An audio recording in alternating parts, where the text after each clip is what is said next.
An estimated 2.5 million people suffer a traumatic brain injury every year in the United States.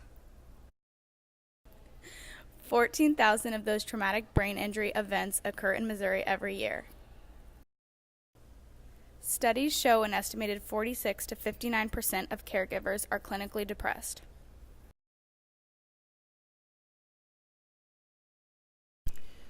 Our mission statement is to reduce the incidence of brain injury, to promote acceptance, independence, and productivity of persons with brain injury, and to support their families.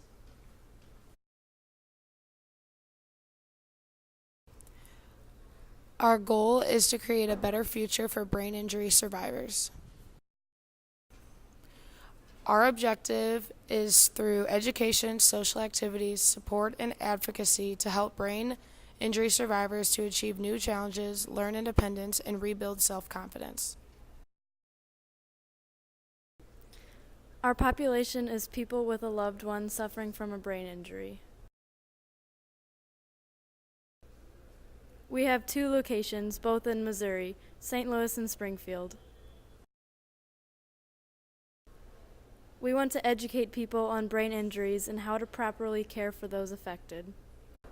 The best theory for intervention is the communications theory, which includes scientific info, strategies, and understandable information on topics conveyed through communication to and from intended audience to advance the public's health.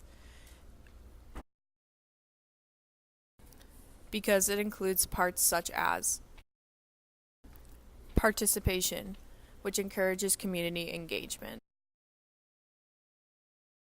Issue selection, which identifies immediate, specific, and realizable targets for change that builds the community. Critical consciousness, which is the awareness of the causes of social problems.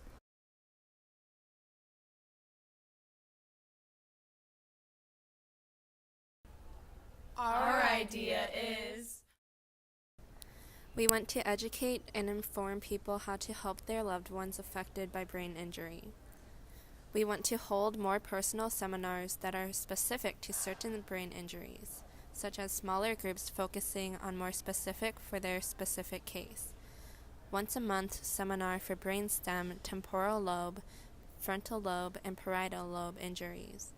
We also will have an option for people to sign up to receive flyers and pamphlets for each specific TBI that will be sent out monthly.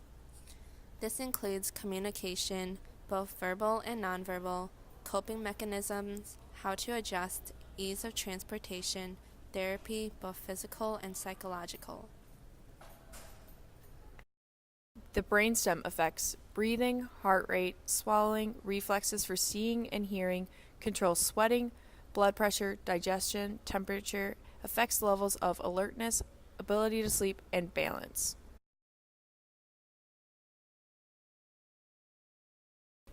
What we want to teach is how to say important things like, I know I don't understand what it's like, but, or take your time, how can I help? We also want to teach the caregiver about being patient because the person affected is most likely going to become frustrated with their lack of ability to perform these things. We also want them to relax. We want them to do yoga, reduce caffeine, and listen to soothing music, comforting smells, and deep breathing. We also want to control their blood pressure. We want them to eat a healthy diet, which is reducing sodium, reduce their stress, cut out alcohol and caffeine, and try to stay active as they can, but be careful because what they do, we don't want to put pressure and stress on their brainstem.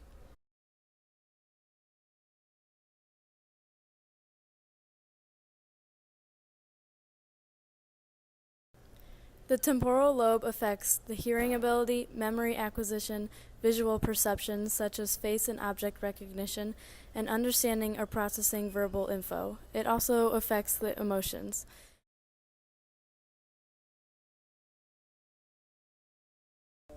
What we want to do is teach them what not to say, such as maybe you're just not trying hard enough, or you seem fine to me. We also want them to talk through their emotions and to not hold any inside, either with another person or write it down.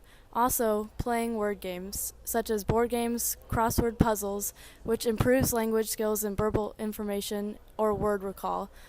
Also, playing specific tones in one or both ears.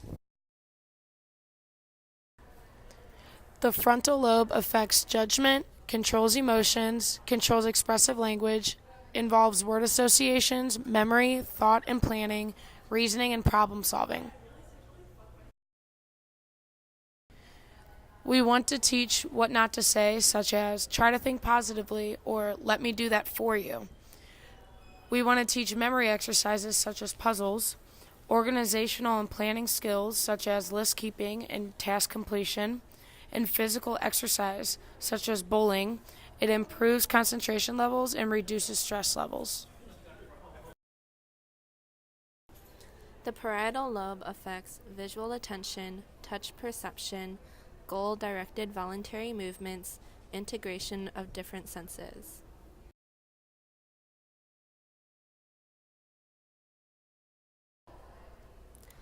We want to teach learning what not to say, such as, "You're lucky to be alive," or "I wish I didn't have to."